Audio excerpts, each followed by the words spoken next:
Hi, it's me. Have you ever wondered if your spiritual beliefs are actually helping you, or if they might just be another form of superstition? If you're a spiritual seeker or just somebody looking for a deeper, more meaningful connection to life, this is a pretty important question. So in the next few minutes, let's explore it together with open hearts and loving curiosity. I'll share with you how you can recognize the difference between authentic spirituality and superstition, and how love and compassion can be very powerful guides on your path. So let's begin with a question that I've heard. I've heard this a lot of times.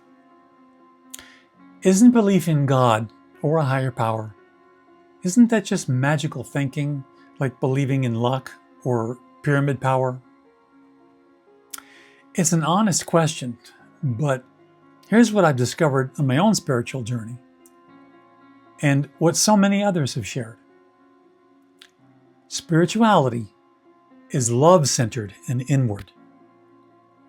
Superstition is fear-based and outward. Real spirituality is rooted in love. It's the experience of divine consciousness that lives in all of us, not just around us, but within us and as us.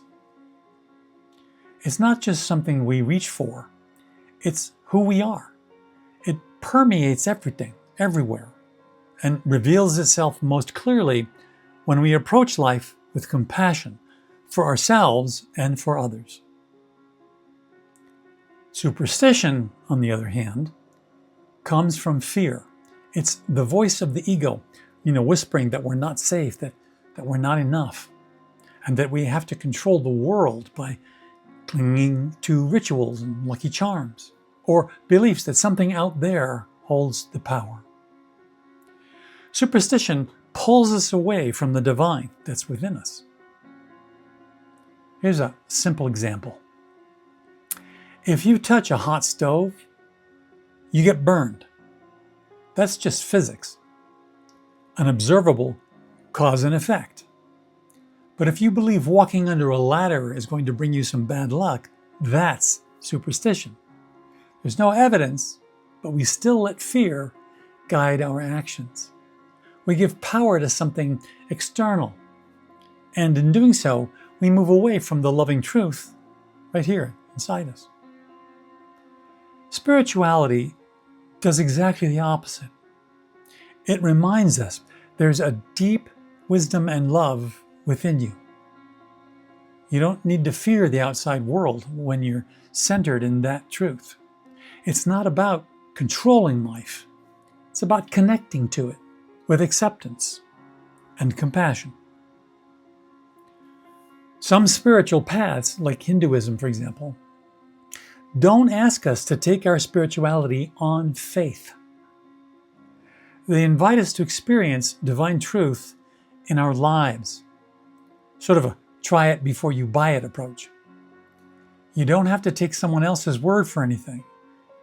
You can feel the change in your own heart, in your own life. It's not blind faith, it's love in action. A beautiful example of this is the 12 steps of Alcoholics Anonymous. It's not about superstition or self-control or thinking about things or resistance or fighting stuff. It's about daily spiritual practice turning inward and letting a loving higher power guide you. Many people in recovery describe their healing not just as a return to sobriety, but as a return to compassion for themselves and for others, and for life itself.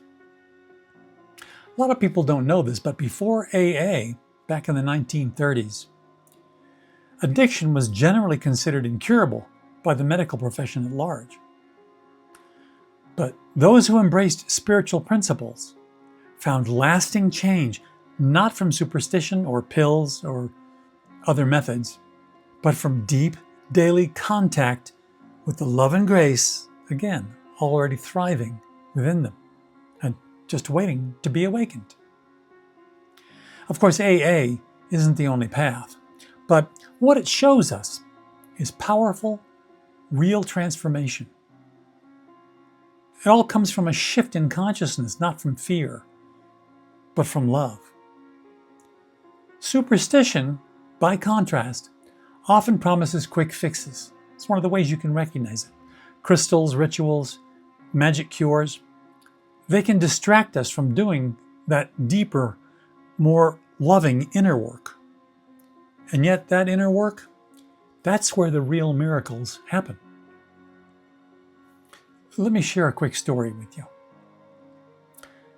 Years and years ago, in a Tom and Jerry animated cartoon, I saw that in one of these cartoons that Tom the cat was chasing Jerry the mouse, as usual. Jerry ducked into a dark alley, with Tom, of course, close behind him.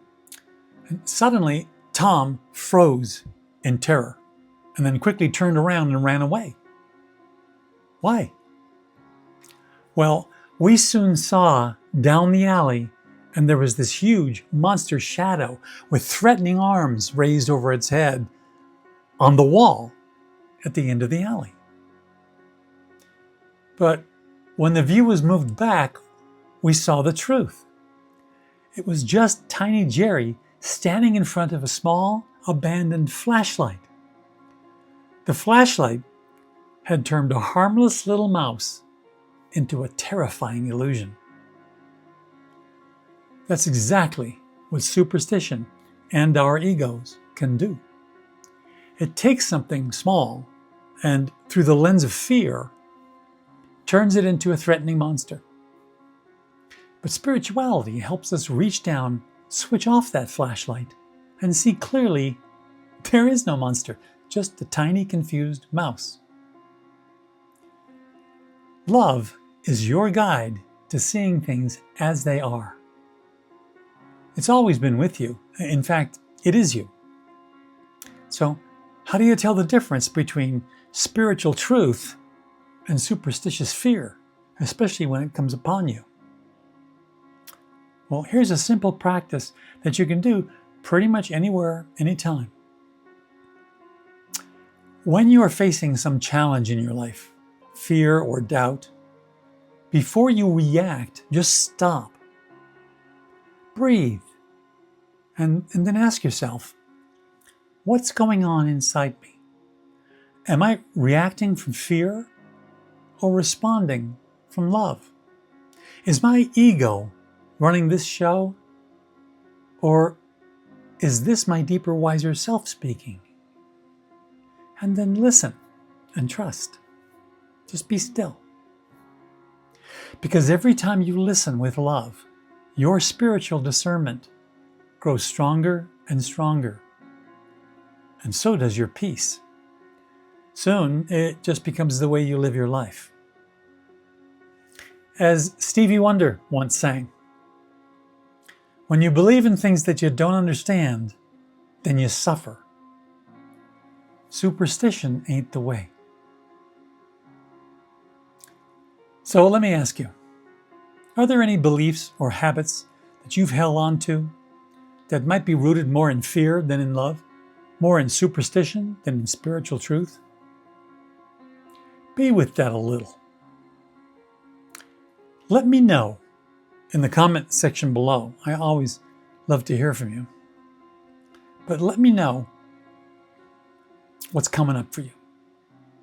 And if this message, this video, spoke to your heart, give it a like, subscribe if you haven't already, and share it with someone you know, someone you care about.